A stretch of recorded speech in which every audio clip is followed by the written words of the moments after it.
Bonjour Jordi, Bonjour Claude. tu enseignes l'histoire-géographie dans un lycée et tu es inverseur. Alors, dis-nous-en un petit peu plus quand même.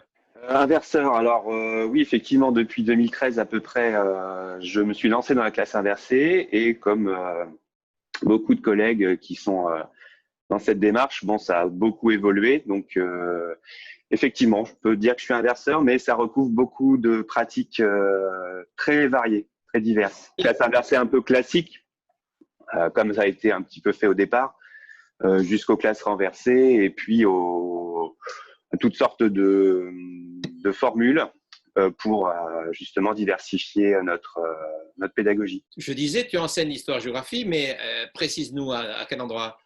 Alors, j'enseigne à Châtellerault, dans la Vienne, dans un lycée de 900 élèves à peu près, depuis 6 ans maintenant. Et tu as quelle classe? J'ai les secondes, premières, terminales, donc j'ai fait la classe inversée avec ces 3 niveaux depuis à peu près 5 ans. Alors, on parle de classe inversée. Inverser, c'est classe. C'est quoi? Comment tu définirais? Alors, c'est compliqué à définir.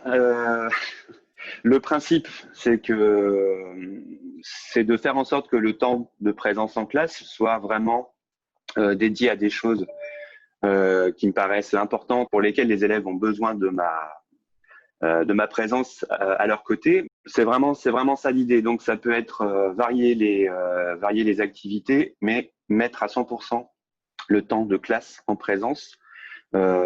Éviter tout ce qui peut être cours magistral, même si le cours magistral peut avoir son intérêt et sa pertinence à certains moments pour passer certaines choses. Donc moi, je suis pas du tout anti-cours magistral. Simplement, je pense que il y a beaucoup d'ennuis au lycée de la part des élèves parce que justement, ils sont souvent trop passifs en classe, ils le disent eux-mêmes. Donc rendre les élèves plus acteurs, ça suppose de dégager du temps en leur présence.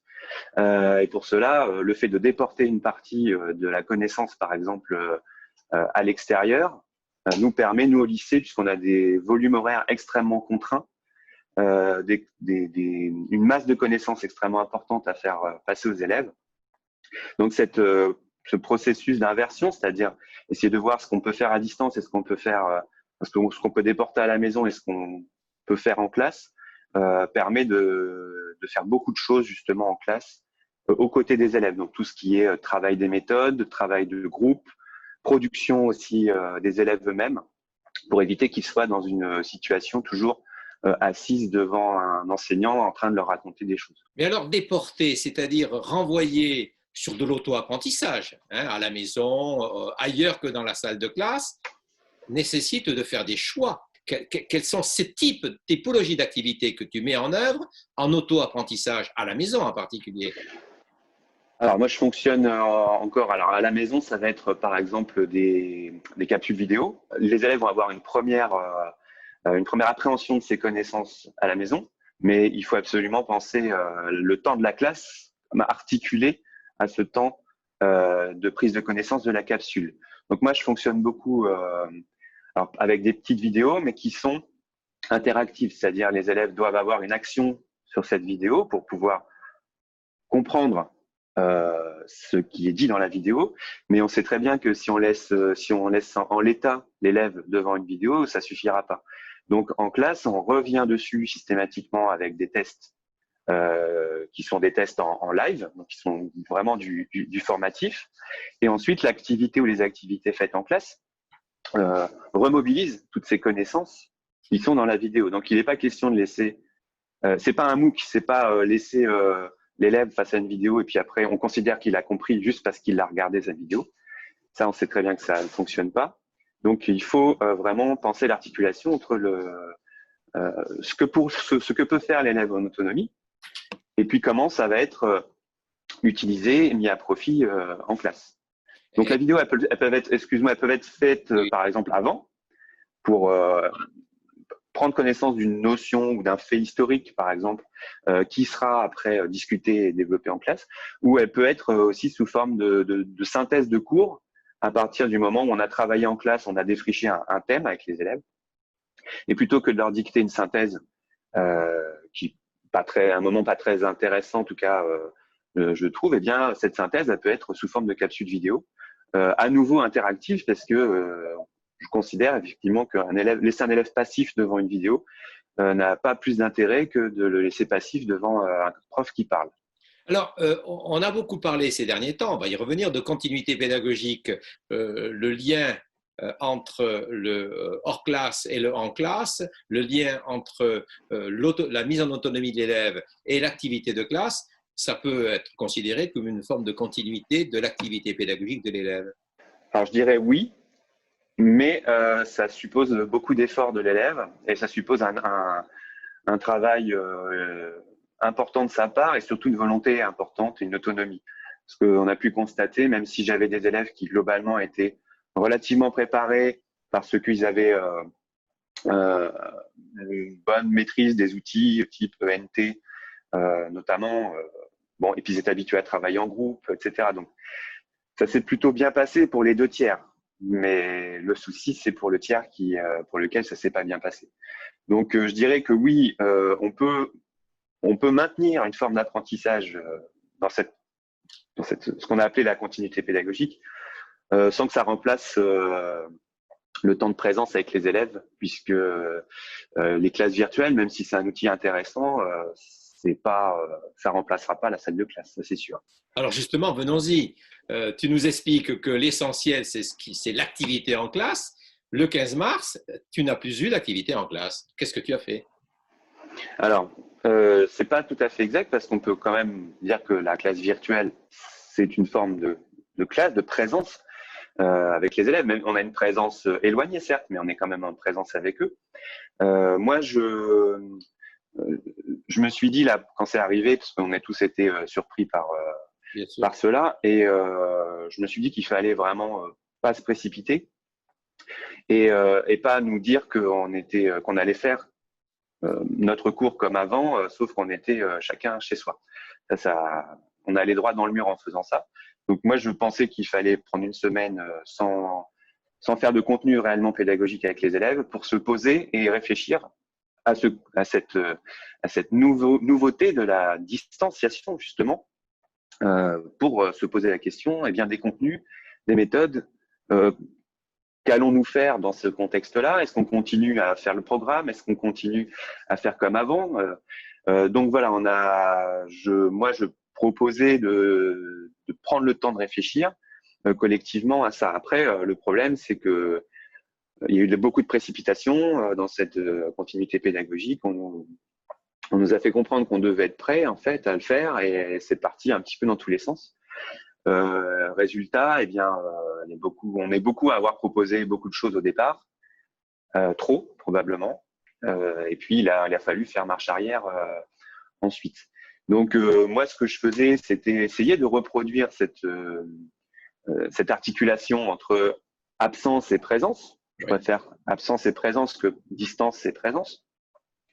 Donc cette articulation entre absence et présence, c'est-à-dire en gros, je fonctionnais un petit peu de la même façon. Donc je proposais des vidéos ou des éléments de réflexion aux élèves à faire chez eux. Donc je travaillais beaucoup avec le NT et puis avec un wiki individuel des élèves qui permettait d'avoir un suivi vraiment de ce qu'ils faisaient.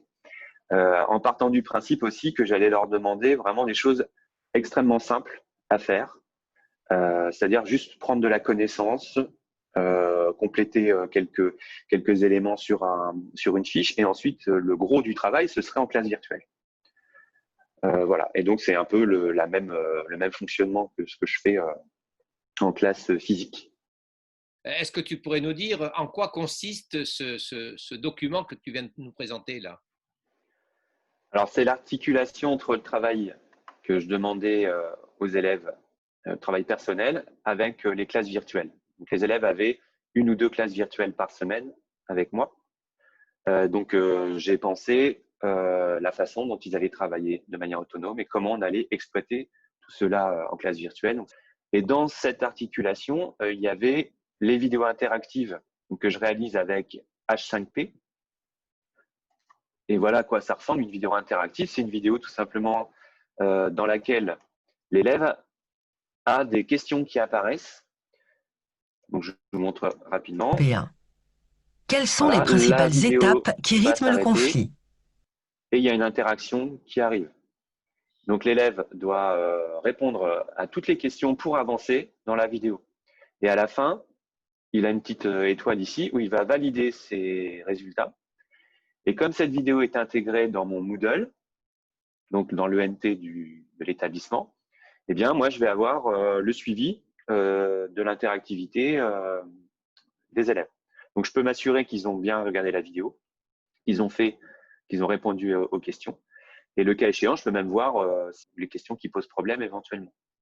Donc là, le but, c'est qu'ils aient tous 10 sur 10, puisqu'ils devaient forcément répondre juste à toutes les questions pour avancer dans la vidéo. Donc, on est dans l'idée que après, une fois en classe virtuelle, je repars sur un test qui reprend en gros ces questions-là. Et ensuite, on part sur l'activité. Et c'est intégré, donc ça, c'est une activité intégrée dans une série d'activités, donc articulées. Voilà, les élèves avaient une fiche de cours à partir de la vidéo à remplir dans leur wiki individuel. Alors ça, c'est un outil qui me permet de voir ce que chaque élève sait. C'est une sorte de portfolio ou d'un cahier personnel qui est sur le Moodle. Et ensuite, arrivé en classe, eh bien, on faisait un test Kahoot à distance. Donc ça marchait très bien. Moi, je partage mon écran et les élèves de chez eux font le test Kahoot avec leur téléphone. Une fois le test Kahoot fait, eh bien là, on a revu ensemble le principal contenu, les principaux contenus de la vidéo. Eh bien, je leur donnais des travaux de groupe en général sur 1 à 2 séances. Donc là, c'était des documents collaboratifs. Et ensuite, on avait une deuxième classe virtuelle où on faisait une correction commune de l'activité qui avait été faite en groupe. Donc ça, c'est un exemple d'organisation sur une semaine à peu près. C'était avec une classe de première. Et pour les autres classes, tu faisais à peu près pareil? Oui, voilà. Là, c'est une mise en forme que j'ai faite, mais globalement, le système était à peu près celui-là. J'avoue que c'était pas le cas pendant les 2 premières semaines, mais progressivement, voilà ce que ça a donné. Un test Kahoot qui reprend les questions des interactions et ensuite des travaux de groupe en classe sur des sujets précis que je veux approfondir dans les vidéos. Donc, tout est interactif sur l'animation que j'ai mise ici. Ça a marché? Je considère que ça a fonctionné pour les 2/3 des élèves. Donc, j'ai des classes à 35.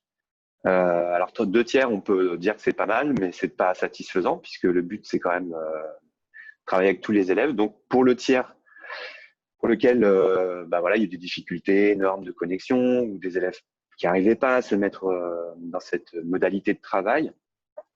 Donc, pour eux, évidemment, c'est regrettable. Pour les autres, ceux qui ont fait l'effort ou qui ont pu faire l'effort, ça a fonctionné, même si il faut être clair, moi, mon niveau d'exigence n'a pas été le même. Parce que faire travailler les groupes en classe virtuelle avec des documents collaboratifs, etc., ça a marché, mais le résultat et le niveau de ce que j'ai demandé à mes élèves n'était pas au niveau de ce que je leur demande en classe habituellement, évidemment.